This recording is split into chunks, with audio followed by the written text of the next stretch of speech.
Online ફાર્મસીના દૂષણ સામે chemist એસોસિએશનનું Halla Bol 20 મેના રોજ સૌરાષ્ટ્રના 6000 અને રાજકોટના 1600 કેમિસ્ટો સંપૂર્ણ બંધ પાડશે. જો સરકાર માંગ ન સંતોષે તો કેમિસ્ટો દુકાનની ચાવીઓ સરકારને સોંપી દેવા તૈયાર છે. જો કે દર્દીઓ માટે રાજકોટમાં 15 જેટલા ઇમરજન્સી મેડિકલ સ્ટોર ખુલ્લા રાખવામાં આવશે.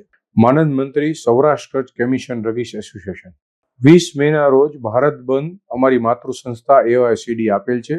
ગુજરાત હિન્દુસ્તાનભરના 12.5 લાખ કેમિસ્ટ, ગુજરાતના 34,000 કેમિસ્ટ અને સૌરાષ્ટ્રના 6,000 કેમિસ્ટ બંધ પાડવા જઈ રહ્યા છે. 2 GSR નોટિફિકેશન ડ્રાફ્ટ નોટિફિકેશન સરકારે બહાર પાડે છે. એક 2018 ની અંદર બહાર પાડે છે 220E, જેની અંદર ઈ ફાર્મસી બાબતની બધી જ વિધિ લોકોએ કરેલી, પણ ડ્રાફ્ટ નોટિફિકેશન એમનેમ છે. ઈ ફાર્મસીનો કોઈ પ્લેટફોર્મ તૈયાર નથી થયું, ઈ ફાર્મસી બાબતની કોઈ સરકારે ગાઈડલાઈન નથી આપી અને એની છટકબારી લઈ અને વર્ષોથી ઈ ફાર્મસીઓ ગેરકાયદેસર ચાલે છે તે બંધ કરવા બાબત. બીજો GSR 220 છે, એ પણ પાછું ખેંચવાનું ડ્રાફ્ટ નોટિફિકેશન અમે સરકારને કીધેલું છે, જેની અંદર દવાની ડોર ડિલિવરી કોવિડ ટાઈમમાં સંક્રમણ ઘટાડવા માટે સરકારે છૂટ આપેલી અને અમે ત્યારે આવકાર કરેલો. પણ હવે એની છટકબારી નીચે ઓનલાઈન ફાર્મસીઓ ઘરે ઘરે દવા પહોંચતી કરવા માંડ્યા છે. ઓનલાઈન ફાર્મસીનું સૌથી મોટું દૂષણ નશાકારક દવાઓ યુવાધનમાં છૂટથી મળી રહી છે. ફેક પ્રિસ્ક્રિપ્શન દ્વારા ગર્ભ પાળવાની દવાઓ પણ મળી રહી છે. એ સિવાય ઓનલાઈન ફાર્મસી દ્વારા સસ્તી દવાના નામે ડુપ્લિકેટ દવા માર્કેટમાં મોટા પાયે ઠલવવામાં આવી રહી છે, જે દર્દીઓની જાનહાની માટે ખૂબ જ નુકસાનકારક છે.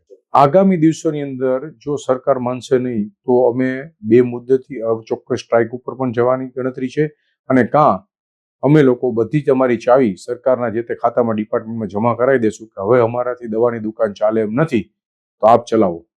સૌરાષ્ટ્ર અને રાજકોટમાં સદંતર બંધ રહેશે, 100% બંધ રહેશે. એક પણ દવાની દુકાન ખુલ્લી નહીં રહી.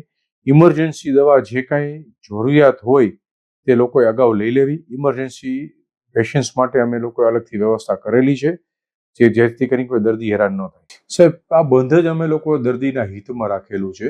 દર્દીઓ હેરાન ન થાય તેની ચોક્કસ વ્યવસ્થા રાખેલી છે. જુદા જુદા વિસ્તારની અંદર અમે 15 જેટલા મેડિકલ હોસ્પિટલ બેઝ જ્યાં ઇમરજન્સી સોલ્વ થઈ શકે તેવા મેડિકલ ખુલ્લા રાખવાના છીએ, જેથી કરીને દર્દી હેરાન ન થાય. 1600 જણા બંધ, 150 મેડિકલ બંધ રાખવાના છીએ. અને ત્યાં સૌરાષ્ટ્રના દરેક ગામના, જિલ્લામાં, તાલુકા લેવલે અમે મેડિકલોની ઇમરજન્સી માટે વ્યવસ્થા રાખી છે. કોઈ પણ દર્દી હેરાન ન થાય તેના માટે સંપૂર્ણ વ્યવસ્થા રાખેલી છે.